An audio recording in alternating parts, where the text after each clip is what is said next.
Dando continuidad a lo que son las patologías del mundo prevenibles, vamos a continuar con lo que es la parotiditis y la difteria, ¿no es cierto? Entonces, ¿quién ha visto a un niño con parotiditis? ¿Alguna de ustedes ha sufrido parotiditis? Las zonas paperas, ¿no? Era una patología común. ¿Por qué? Porque cuando no se tenía, estamos hablando ya de los adolescentes, los adultos, en algún momento han tenido oportunidad porque se considera una patología buena, ¿no es cierto? Era una patología que sí se encontraba en los niños, que lo consideraba relativamente benigna. Pero ¿qué hacían las mamás cuando tenían los niños parotiditis? ¿Qué les ponían? Compresas de agua caliente, y había una crema negra belladona que se llamaba, ¿no es cierto? Que le ponían la belladona. ¿Y qué es lo que hacían las mamás? ¿Qué es lo que les recomendaban a las mamás? No correr, muy bien, no andar en bicicleta, no saltar. ¿Por qué? Sí, porque decían que como era una glándula, la parótida, las glándulas salivales, condicionaban que podía, como se daba una viremia generalizada, ese virus podía migrar y podía migrar en los varoncitos a los testículos, podía dar complicaciones y podía dejar a los estériles. Lo mismo a las niñas, complicaban los ovarios, entonces por eso se consideraba una patología endémica, pero con el contexto, vamos a decir, social, decía era de alto riesgo para cuidar la fertilidad de las niñas y de los niños. Eso es lo que manejaban por la parótida. Entonces, cuando hablamos de parotiditis, actualmente se dice que es una patología ya que ha disminuido terriblemente la incidencia, ¿no es cierto? Porque es una enfermedad inmunoprevenible. Y si hablamos de inmunoprevenible, ¿qué significa? ¿Qué se puede prevenir con las vacunas, ¿no es cierto? ¿Y cuál es la vacuna que previene la parotiditis? Tetra. La SRP, ¿no es cierto? Que está inmersa dentro de la prevención de esta patología. Bueno, pero si recordamos un poquito que es importante conocer. Decimos que la parotiditis se la llama parotiditis porque va a tener un foco, es un tejido ganglionar que va a ser afectado por un virus y que va a dar un proceso inflamatorio. Y como la parótida está en relación próxima anatómicamente con las glándulas salivales, entonces podían afectar las glándulas salivales inicialmente para después localizarse en la parótida y dar la sintomatología clínica de esta enfermedad, ¿no es cierto? Cuando ya estamos hablando de la parotiditis, decimos es una enfermedad viral, ¿no es cierto? Es un virus el que va a ingresar. Y como toda patología viral, ¿por dónde ingresa? Por la vía respiratoria, ¿no es cierto? Por eso decimos que es una enfermedad viral y la llamamos una patología sistémica. ¿Por qué? Porque si bien se localiza en la inflamación de las parótidas de las glándulas salivales, pero al mismo tiempo decimos que puede dar una viremia generalizada y nos puede llevar a diversidad de complicaciones, ¿no es cierto? Entonces, por eso se dice que es muy sistémica, porque va a dar una viremia. Y es muy contagiosa. ¿Por qué se la llama infecto contagiosa? Porque si estamos hablando de ingresa por la vía respiratoria, no va a dar directamente el proceso inflamatorio, va a tener una etapa en que ese niño va a tener alto contenido de este virus en la saliva. Entonces, cuando hable, cuando esté en contacto con la saliva, va a ser el medio de contaminación. Y ahí decimos, ¿no es cierto? La condición final va a ser, como es un tejido ganglionar, tanto las glándulas salivales como la parótida, va a significar que van a producir un proceso inflamatorio. Al producir un proceso inflamatorio se va a condicionar una hipertrofia con signos inflamatorios dolorosa de las dos glándulas que son el blanco inicial, que es las glándulas salivales, y la parótida, ¿no es cierto?, dentro de la definición. Si hablamos de qué tipo de virus es el que va a dar, es el paramyxovirus, que está condicionada ¿para qué? Para que vaya a ser invadida por la vía respiratoria. Y ahí estamos hablando, ¿no?, de que todo proceso viral siempre tiene un periodo de incubación, estamos hablando desde los 12 hasta los 24 días. ¿Y durante qué tiempo se va a dar? ¿Será que cuando ese niño está? Porque se van a alojar y se van a determinar el riesgo de contagiosidad principalmente a través de la saliva. En algún momento el niño puede estornudar, puede cantar, puede toser. Va a difundir las gotitas de respiratoria, ¿no es cierto? Entonces, ¿qué es lo que significa? Que cuando todavía no nos hemos dado cuenta que es la propia enfermedad, ya va a empezar el riesgo de contagiosidad. Entonces, antes del proceso inflamatorio de la parótida, va a estar diciendo que 2 días antes va a empezar el riesgo de contagiosidad o transmisibilidad, y 2 a 4 días después de que ya se ha producido la propia lesión de la parótida. Entonces, vamos a decir que el foco principal del proceso de afección inicial va a ser la glándula parótida, las glándulas salivales. Por eso hablamos de transmisión, pero ¿cuándo nos vamos a dar cuenta? Cuando tengamos una clínica de proceso inflamatorio de estas dos glándulas, vamos a decir, que se van a encontrar, que nos van a dar la clínica, ¿cierto? Al mismo tiempo decimos, ¿en qué etapa más se enferma? Se dice que es etapa transicional entre lo que es el invierno y la primavera, pero como las glándulas parótidas no están muy desarrolladas y las glándulas salivales tampoco tienen mucho desarrollo, se dice que es una patología que va a dar principalmente a mayor de 2 años. Raro es encontrar en menor de 2 años por la misma condición de falta de desarrollo total de las glándulas, tanto parótidas como de la saliva, ¿no es cierto? Entonces, como cualquier proceso viral, siempre tenemos que considerar que ese virus tiene que ingresar. Todas las patologías inmunoprevenibles de etiología viral ingresan siempre por la vía respiratoria, boca y nariz. Desarrollan como una fisiopatología común de esa afección un proceso inflamatorio, ¿no es cierto? Entonces, una vez que se ha dado la invasión por nariz y boca, estos virus se van a quedar en la boca, en la saliva, ¿no es cierto? Y esa etapa va a ser donde, cuando el niño esté hablando, cantando, o utilicemos la misma cuchara, porque puede darse un contacto directo, va a ser riesgo de contagiosidad. Nuevamente es una patología inmunoprevenible. No aparece porque sí, aparece porque hay alguien que está con esa enfermedad. Ese niño tiene una baja inmunidad o una mala vacunación, porque cuando hablamos de efectividad de la vacuna, ¿qué significa? ¿Cuáles son las condiciones para que garanticemos esa eficiencia vacunal, inmunológica? Esas vacunas tienen que garantizar primero una cadena de frío adecuada, ¿no es cierto? Porque hablamos muchas veces de vacunas casa por casa. La mantención de toda vacuna va a ser de +2, +8 grados. Y estamos yendo casa por casa, ahí está el sol, ahí está la calor, ahí está la falta de mantención de esa cadena de frío. Entonces, en esos casos, cuando se tiene un caso positivo y un niño se va a enfermar, no va a dar casos graves, pero sí nos va a dar la propia enfermedad. ¿Por qué? Porque no se ha garantizado desarrollar esa inmunidad protectora para la enfermedad, ¿cierto? Entonces, depende de la condición vacunal que tenga ese niño para poder enfermarse o directamente que no tenga vacuna, ¿cierto? Entonces, ahí decimos, una vez que va a ingresar por la vía respiratoria y por la boca, que va a condicionar, se va a mantener en las gotas respiratorias o salir en la boca. ¿Cuánto tiempo? Hemos dicho, los 2 primeros días antes de que nos enteremos de que ese niño está contagiado, ya va a empezar a contagiar. Entonces, 2 a 3 días antes va a tener la condición de riesgo de contagiosidad.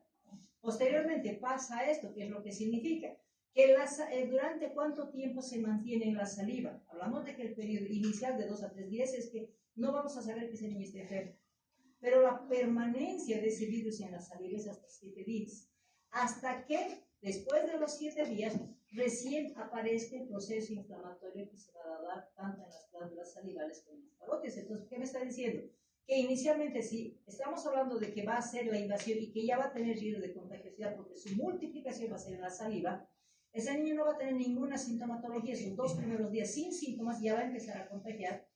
Y cuando se multiplique ese virus en la boquita, que puede durar hasta 7 días sin presentar signos inflamatorios de esas glándulas, ya va a tener riesgo de contagiosidad, ¿cierto? Una vez que se ha dado ya la afección de las glándulas salivales, ¿qué va a condicionar? Se va a mostrar el edema, los signos inflamatorios de esas glándulas, donde ya vamos a decir, está transmitiendo cuando ya hay afección, porque el proceso inflamatorio va a permitir que continúe su multiplicación, pero ahí ya sabemos, ¿no es cierto?, que a ese niño hay que aislarlo, porque si sigue con el contacto de los mismos utensilios, si sigue el contacto de utilizar los mismos vasos con la familia, vamos a tener niños que se van a contagiar, ¿no es cierto? Entonces hablamos de que la transmisibilidad, de hecho, va a ser mayor cuando haya ya el desarrollo de la afección de las glándulas propiamente dichas, ¿no es cierto? ¿Qué es lo que hacemos? Después de que se ha dado la transmisión, se ha dado invasión, se ha dado afección glandular. ¿Y qué pasa con esas glándulas? El virus se va a multiplicar en la boca, en las glándulas, ¿no es cierto? Y cuando llegue un número patógeno, ¿qué hace? Empieza a tomar el sistema hemático. Por lo tanto, la parotiditis no solamente va a determinar que se afecten las glándulas, sino va a invadir la sangre, va a establecer una viremia, y cuando se dé la viremia, ese virus va a encontrarse en todo el organismo, lo que significa líquidos. Por lo tanto, vamos a encontrar en la sangre, vamos a encontrar en la orina, vamos a encontrar en el líquido cefalorraquídeo, cuando haya afección del sistema nervioso central. Entonces, cuando estamos hablando de una parotiditis, no pensemos que solamente está localizado, que después de la afección tenemos el riesgo y complicaciones que puede darse por la difusión a nivel de la sangre, ¿cierto? Y cuando ya consideramos de que ese niño tiene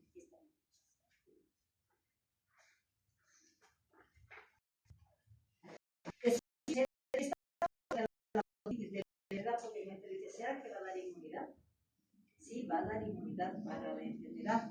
Pero si estamos hablando, será una inmunidad permanente que nos da. Decimos que la SDP es una vacuna que vamos a aplicar ¿a qué edad? A los 2, 4. mayor a un año, ¿cierto? Después, actualmente, antes era solamente una vacuna.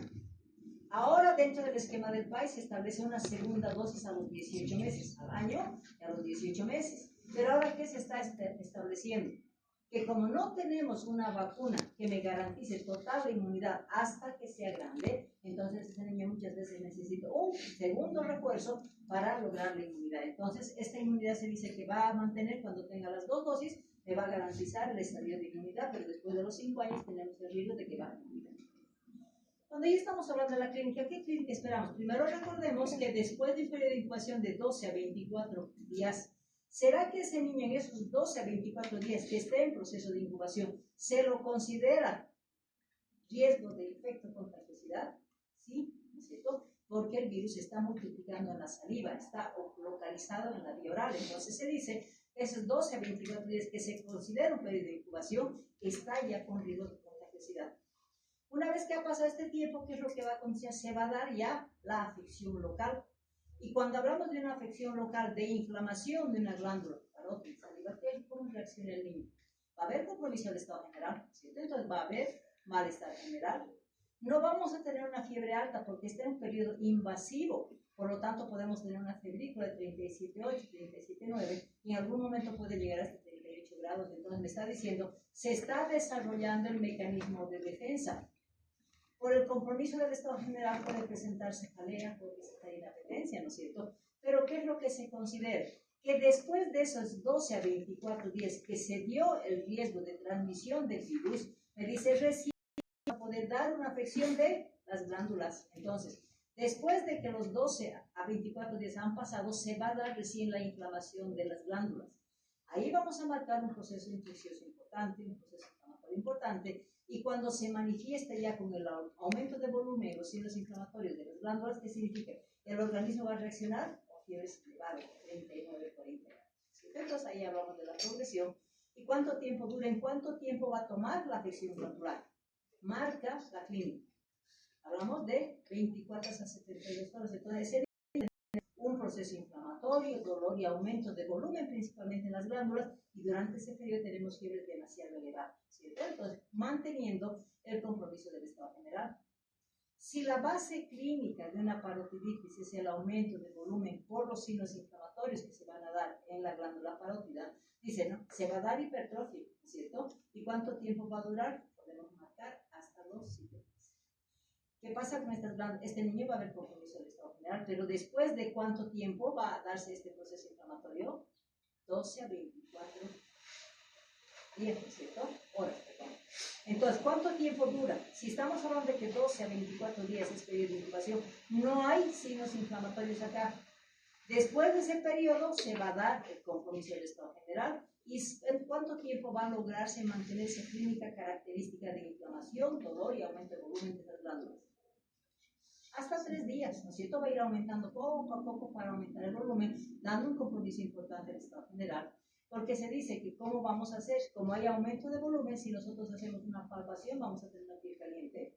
Si hacemos una palpación va a tener dolorosa, entonces vamos a tener imágenes características de aumento de volumen principalmente, ¿cierto? Entonces, si estamos hablando, esta es una parotiditis, ¿cierto? Que puede ser en su momento unilateral o bilateral, dependiendo de la afección. Generalmente de una unilateral puede pasar a esta bilateral, ¿cierto? Entonces, cuando consideramos esto, ¿qué decimos? Hay afección muscular, hay signos inflamatorios, y el niño tiene tendencia a no movilizar esta parte de la carita por el dolor que va a presentar. Entonces, ¿qué otros movimientos lo obligamos a un niño mientras está con el edema y la inflamación en la parótida y glándulas salivales? Tiene que alimentarse. Y si se alimenta ese niño, ¿qué va a condicionar? Que el movimiento masticatorio le va a producir dolor. Y como es un proceso inflamatorio, también ese niño va a tener un proceso inflamatorio, principalmente en glándulas salivales, donde si le voy a dar un ácido o algo muy salado, que va a significar dolor, ¿no es cierto? Entonces hablamos de un dolor local, hablamos de un dolor en la masticación que va a tener ese niño, lo que ya me va a ir tipificando y agravando la sintomatología, ¿no es cierto? Entonces, ¿qué es lo que se considera? Que se va a mantener ese hinchazón muy dicho. ¿Y cómo ubicamos? aquí decimos, ¿no? La glándula parótida está localizada y me va a dar un aumento de volumen, si quieren, debajo del pabellón auricular y hacia adelante, ¿no es cierto? O sea, debajo de la oreja, y va a tener una protrusión delante de la oreja y en la parte inferior del maxilar inferior, ¿no es cierto? Entonces, sin embargo, ¿qué significa? Que esto puede tomar el cuello y muchas veces como complicación tenemos un compromiso también del cuello, lo vamos a llamar el cuello de toro, ¿no es cierto? Por el volumen que va a tener una glándula parótida. Cuando ya hablamos del compromiso de la glándula, también puede haber aumento, aquí decimos, ¿no es cierto? Hay aumento del cuello, vamos a tener un compromiso debajo de la mandíbula y tomando el cuello y hablamos de la complicación de este cuello de toro. Ubicación de la glándula parótida delante del pabellón auricular y toma parte del ángulo, ¿no es cierto?, del maxilar. Todo esto se va a inflamar. Pero hay conexión con las glándulas salivales, entonces se dice que una parotiditis inicialmente, ¿dónde va a empezar? Tomó la nariz, tomó la boca. Entonces, ¿cuál es el proceso inicial para iniciar una parotiditis? ¿Será directamente la parótida o va a afectar primero las glándulas salivales? Primero toma las glándulas salivales, toma un proceso inflamatorio porque la multiplicación se está dando en la saliva. Y después de que se ha dado ya la condición de inflamación, va a migrar y va a tomar la glándula parótida. Entonces siempre pensamos en un inicio de afección de las glándulas salivales para después pasar a la parótida, ¿cierto? Entonces, cuando ya hablamos de la parotiditis, es una patología aparentemente benigna, pero ya tenemos la cultura de que antes, cuando esos niños se enfermaban, les decían no se movilicen mucho porque había riesgo. ¿Por qué? Porque ¿qué tipo de tejido son los ovarios? Glándulas. ¿Qué tipo de tejidos son los testículos? Glándulas. Y como hemos dicho que después de la afección principalmente estamos hablando de la parótida de la saliva, ahí sería la multiplicación. Para la segunda etapa establecer la viremia. Y en la viremia puede tomar todos los ganglios que se puede considerar, por eso es que se evita el trauma, principalmente por las complicaciones que estas puede dar. Las complicaciones más frecuentes van a ser, ¿qué es una orquitis? ¿Qué es una oforitis? ¿Qué es una orquitis? Proceso inflamatorio ¿de qué órganos? Testículos. Entonces, complicación en el varón va a ser la orquitis. Complicación en la niña va a ser la oforitis, que es proceso inflamatorio de los ovarios, ¿no es cierto? Entonces, ¿qué condición me dice esto? Que si hay un proceso inflamatorio importante, ¿a qué me puede llegar? ¿Cuál es el riesgo? No solamente la inflamación, sino a qué complicación me puede llevar al componente de esterilidad. Por eso esta patología es lo que se tenía, por ese riesgo que tenía, ¿no es cierto? Pero también tenemos una difusión en la etapa de la viremia. Puede darnos una pancreatitis, puede darnos una artritis, puede darnos una nefritis, puede darnos una miocarditis, una meningitis hasta sordera. Entonces vemos que es una patología que no es tan bonita como pensamos, sino tenemos riesgos, altos riesgos, vamos a decir, de complicación. Por lo tanto, ¿qué es lo que hacemos? Primero tenemos que saber reconocer cómo es una parotiditis. Por lo tanto, ¿el diagnóstico de una parotiditis es clínico o es laboratorial? Clínico. Con el aumento de volumen de esas glándulas va a darse una clínica que es muy característica, ¿cierto? Entonces, por eso se dice que el diagnóstico es clínico. ¿Por qué? Porque a través de la exploración física vamos a ver ese aumento de volumen y el compromiso de estas glándulas, ¿cierto? Entonces, el diagnóstico es clínico. Pero yo tengo que ver, porque no se olviden que hay otros agentes infecciosos, si quieren, que pueden en su momento complicar y sobreinfectar o directamente establecer patologías propias con una etiología bacteriana. Entonces, tengo que demostrar que es un virus. Entonces, en todo paciente que tenga una parotiditis, ¿qué tengo que pedir? Un hemograma. Y en el hemograma, ¿qué voy a encontrar? Y eso es lo que tienen que dominar, ¿no es cierto? Es bacteria y virus, porque de eso va a depender el tratamiento. Entonces, cuando hablamos de hemograma para una parotiditis, que es un parámetro de virus, ¿qué voy a encontrar? Y ahí estamos hablando, ¿no es cierto?, que el virus del paramyxovirus no va a producir leucocitosis, no va a producir leucopenia. Entonces, decimos, ¿no?, un proceso viral común puede desarrollar leucocitosis, pero en este caso su predilección va a ser una leucopenia, o sea, va a inhibir la producción de glóbulos blancos, pero asociado a qué más vamos a considerar? Linfocitosis, y la llamamos linfocitosis relativa. ¿Qué significa linfocitosis relativa o absoluta? Puede y no puede. La linfocitosis relativa, hablamos de linfocitosis específica, hablamos de más del 40%. Cuando hablamos más del 50, de 50 a 60%, voy a hablar de una linfocitosis relativa. Y si tengo de 70 a 80 más, ¿qué digo? Es una linfocitosis absoluta. Y si yo encuentro una linfocitosis absoluta, ¿cuál es la patología que está relacionada con una linfocitosis absoluta? ¿Qué patología está relacionada con la linfocitosis absoluta? 80%, 70%, 90%. ¿Cuál? La clase anterior hemos llevado. ¿Trampión? Lactosferina, dijimos, ¿no? Es patología de las contradicciones, lactosferina, dijimos, va a haber leucocitosis, puede haber leucopenia, pero su marcador es que hay una linfocitosis absoluta más del 80%. Por eso hablamos de 50, 60, de 70 a 80. Como entonces aquí estamos hablando de una linfocitosis relativa, que va a haber incremento, ¿no es cierto? Al mismo tiempo, ¿qué es lo que voy a hacer? Es una glándula. Puede condicionar al incremento de una amilasa, ¿cierto? Pero ¿cómo voy a diagnosticar y tener certeza de que es una parotiditis? Voy a medir inmunología específica, ¿no es cierto? Y la inmunología específica, ¿qué me dice? Pedir un ELISA. Y en ELISA decimos, no, la IgM significa cuadro agudo. Ahora, la IgG tubo. O sea, esto me indica una confirmación de diagnóstico, ¿no es cierto? Pero al mismo tiempo yo tengo que ver si es que ese niño se me va a complicar o no se me va a complicar. Entonces, como es una patología inmunoprevenible, con esto puedo estar certificando de que es una parotiditis, ¿no es cierto? Pero en una patología inmunoprevenible tengo que demostrar la etiología. ¿Y qué es lo que voy a pedir? Para confirmar que el paramyxovirus está ahí presente.